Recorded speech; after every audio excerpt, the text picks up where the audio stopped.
बिस्मिल्लाहिर्रहमानिर्रहीम। अस्सलाम वालेकुम viewers. Urdu the language with Nadia Parvez पर खुश आमदीद। आज का उन्वान तजनीसे लफ्ज़ी का इम्तियाज़ है। इसका दूसरा नाम मुतशाबे अल्फाज है। तो अब हम समझेंगे अल्फाज, मायनी, मुतशाबे और उसके मायनी। तो अब हम चलते हैं पहले लफ्ज़ की तरफ, आप, और इसका मानी है पानी। और अब इसका मुतशाबे लफ्ज़ क्या है? आपका चमक। हम अक्सर नज़मों में ये पढ़ते हैं आप, ज़्यादातर हम इसे पानी के हवाले से जानते हैं। अगला लफ्ज़ है अर्ज़, अलिफ रे सौद, और इसका मानी है ज़मीन। एक और अर्ज़ होता है आइन से, और इसका मतलब होता है गुजारिश करना, सिफारिश करना। बच्चों का पसंदीदा बकरा, जब बकरा ईद आती है तो बच्चे इसको ले लेके घूमते हैं, और वो वाला बकरा कौन सा होता है? मेंढा। अब एक और बकरा लफ्ज़ है जो कि हम सूरह बकरा के हवाले से भी जानते हैं, और इसका असल मायनी है गाय। ये अरबी ज़ुबान से आया है हमारे पास। अगला लफ्ज़ है आरी, इसका एक मायनी है आजिज़। एक लफ्ज़ आरी लिखा जाता है अलिफ मदा से, और इसके मायनी है लकड़ी काटने वाला आला।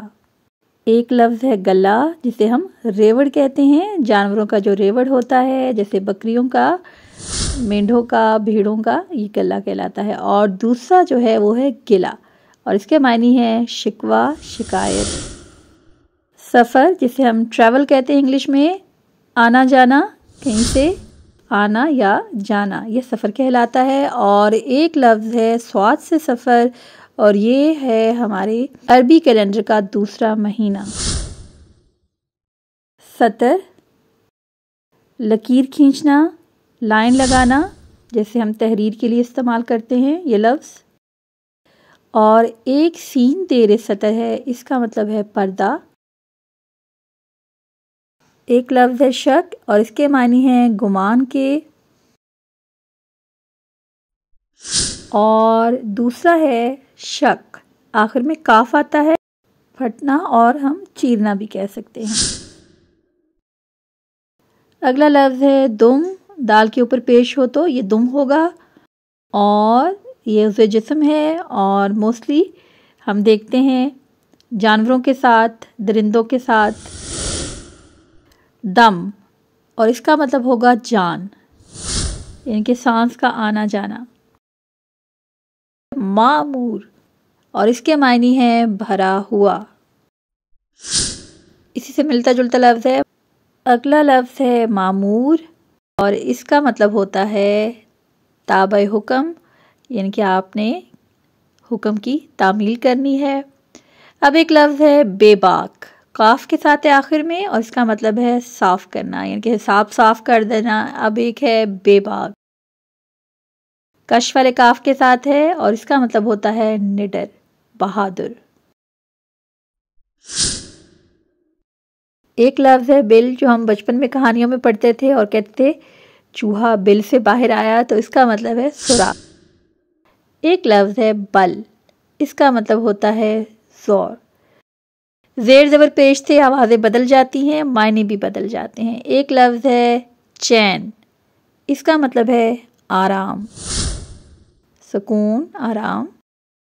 एक लफ्ज़ है चीन, और चीन हमारा दोस्त मुल्क है, सब इस नाम को पहचानते हैं। खार, कांटा।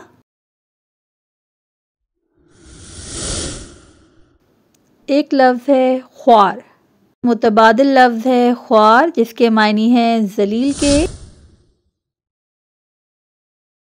मलका, बादशाह की बीवी को कहा जाता है। एक मलका का मायनी है किसी चीज़ पर महारत हासिल होना।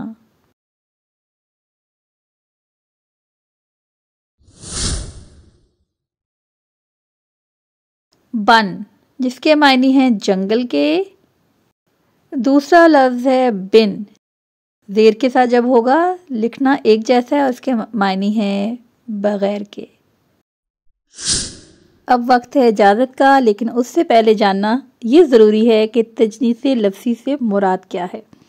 दो लफ्ज़ों का अनवाओ आदात और तरतीबे हरूफ और हरकातों सकनात में यकसां मगर मायने में फ़र्क होने का नाम तजनीस लफ्ज़ी है। आज में खराश की वजह से हम आपसे माज़रत चाहते हैं, लेकिन उम्मीद है आज की वीडियो आपको पसंद आई होगी। चैनल पर नए हैं तो इसे सब्सक्राइब करें, शेयर करें, लाइक करें और कमेंट करें, और हमारी पोस्ट को भी देखें और हमें अपनी आरा से हमेशा आशना करते रहें। और अब है इजाज़त का वक्त। अल्लाह पाक से दुआ है कि हमारे इल्म और फैज़ में बरकत और इजाफ़ा फरमाए, हमें दिए से दिया जलाने की तौफीक नसीब फरमाए। आपकी समातों का शुक्रिया। मिलेंगे जल्द ही नेक्स्ट वीडियो में, तब तक अल्लाह निगहबान।